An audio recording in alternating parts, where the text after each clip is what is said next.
नमस्कार, मैं मेघा हिंदुस्तानी स्वागत करती हूँ आपका माटी के लाल पर। आखिरकार जिस बात का डर था, जिस बात की शंका जताई जा रही थी, वो वास्तविक में हकीकत में तब्दील हो गई।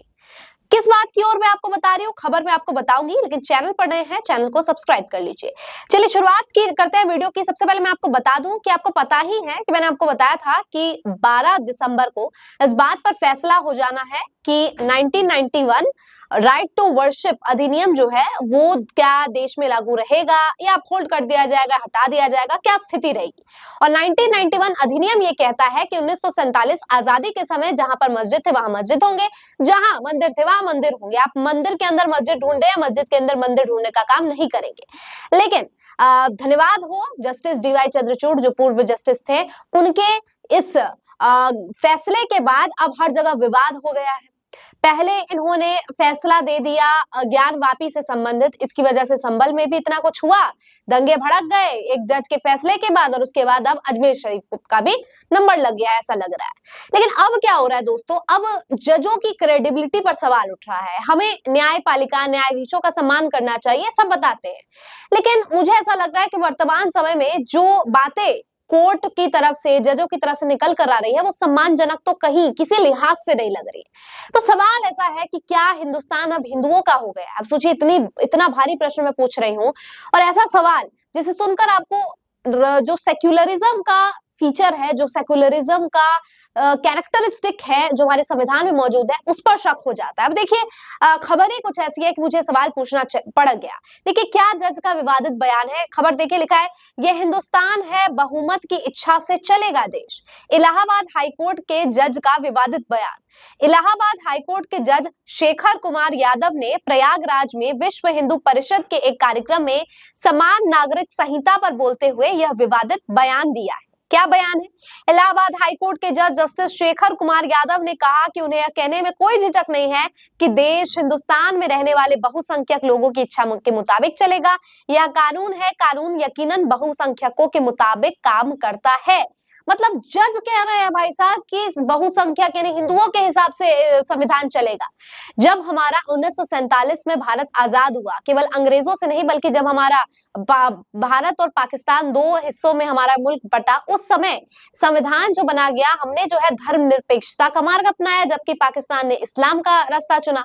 तो हमने धर्मनिरपेक्षता का मार्ग इसीलिए चुना ताकि सारे समाज के लोग, सारे वर्गों के, हिस्सों के, धर्म के, जात पात के साझेदारी से रह सके। और अब जजों के द्वारा ऐसा बयान दिया जा रहा है, कह रहे हैं कि कानून जो है वो यकीनन बहुसंख्यक के मुताबिक चलेगा। तो ये जज के क्वालिफिकेशन, जज की मानसिकता, जज के कैरेक्टर, जज के व्यक्तित्व, उनकी मानसिकता जैसे तमाम पहलुओं की ओर जो है शक पैदा करते हैं, सवाल खड़े करते हैं कि आखिर एक जज इतना पढ़ा लिखा होने के बाद इतने जो है इनसेंसिटिव बयान और इस तरीके के बातें कैसे कर सकता है जो विवादों का हिस्सा बन जाए। अब देखिए आगे पूरा क्या मामला है, इससे पढ़ते हैं आगे, तब आपको बेहतर समझ आएगा। देखिए अंदर लिखा है, जस्टिस शेखर कुमार यादव ने प्रयागराज में विश्व हिंदू परिषद के कार्यक्रम में समान नागरिकता संहिता पर बोलते हुए विवादित बयान दिया है। इस मौके पर हाईकोर्ट के एक अन्य न्यायाधीश जस्टिस दिनेश पाठक भी मौजूद रहे। मतलब जो जस्टिस है, न्यायाधीश है, उनकी उपस्थिति में इस तरीके का बयान जज द्वारा दिया जा रहा है और किसको कोई परहेज तक नहीं हो रही। और सबसे ज्यादा ध्यान देने वाली बात है कि ये विश्व हिंदू परिषद के कार्यक्रम में इस तरीके की बात कही जा रही है। चलिए, वीएचपी जो है, विश्व हिंदू परिषद जो है, उनका मकसद हिंदुओं को आगे बढ़ाने का। इसका मतलब ये थोड़ी है कि उनको इंप्रेस करने के लिए आप कह देंगे कि हिंदुओं के अनुसार देश चलने लगेगा, हिंदुओं के अनुसार संविधान चलने लगेगा। संविधान पर सबका हक है, सारे समाज, सारे वर्गों हक है, और कोई नहीं क्लेम कर सकता कि ये भारत सिर्फ एक वर्ग का, एक समुदाय का, या एक जात या एक धर्म का है। ये देश सबका है और संविधान जो है वो सबके अनुसार चलेगा।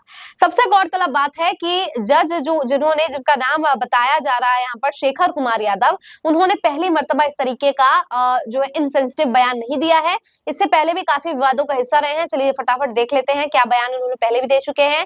ये पहली बार नहीं है कि जब जस्टिस शेखर कुमार यादव ने विवादित बयान दिया है। इससे पहले सितंबर 2021 में उन्होंने यह बयान देकर सुर्खियां बटोरी थी कि वैज्ञानिकों का मानना है कि गाय एकमात्र ऐसा जानवर है जो ऑक्सीजन छोड़ता है।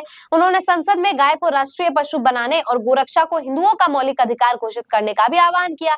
ये टिप्पणियां उत्तर प्रदेश गो हत्या अधिनियम के तहत गायों की चोरी और तस्करी के आरोपी में व्यक्ति की जमानत याचिका खारिज करते हुए कही गई है। उसी साल चुनाव आयोग को कोविड-19 के खतरे की वजह से चुनावी रैलियों पर प्रतिबंध लगाने उत्तर प्रदेश विधानसभा चुनाव स्थगित का सुझाव भी दिया। दिया था। अब समझिए कि कैसी बातें ये कह रहे हैं गौ को लेकर, गौरक्षा, गौहत्या, गौ तस्करी को लेकर, कैसे बातें ये कह रहे हैं संविधान को लेकर, जो देश जो है वो हिंदुओं के अनुसार चलेगा, बहुसंख्यक के अनुसार चलेगा। अरे ये देश जो है वो अम्ब्रेला है, और ये अम्ब्रेला, ये जो छतरी है, इसके नीचे तमाम तरीके के वर्ग, समुदाय, जात पात, धर्म, कास्ट, क्रीड के लोग रहते हैं, और तभी जो है देश सशक्त है, संविधान इंटैक्ट है। और इसकी वजह ये है क्योंकि सबके बीच में सौहार्द है, और इस सौहार्द को तोड़ने का काम जो है वो पूर्व जस्टिस से लेकर और अब जज तक कर रहे हैं।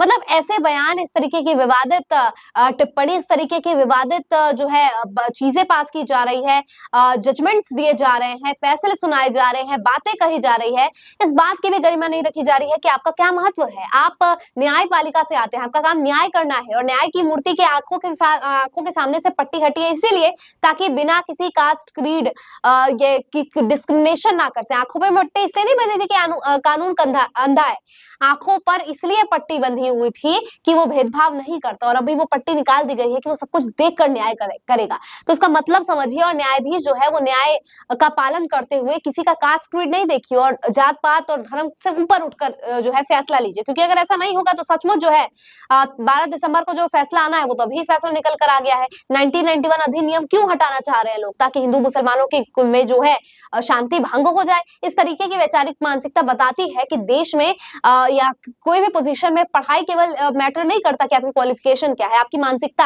आपका माइंडसेट क्या है, कि आप देश के लिए कुछ करना चाहते हैं, कि आप मानवता के लिए कुछ करना चाहते हैं, तब आपकी क्वालिफिकेशन, डिग्री जो है सारी जायज होती है, वरना सब बर्बाद है। आपको क्या लगता है पूरी रिपोर्ट पर? जज ने ऐसे इंसिस्टिव बयान दिया है, और इसको लेकर अब कैसे सामाजिक सौहार्द बिगड़ेगा, कमेंट करके बताइए। मुझे दीजिए इजाजत, देखते रहिए माटी के लाल। धन्यवाद।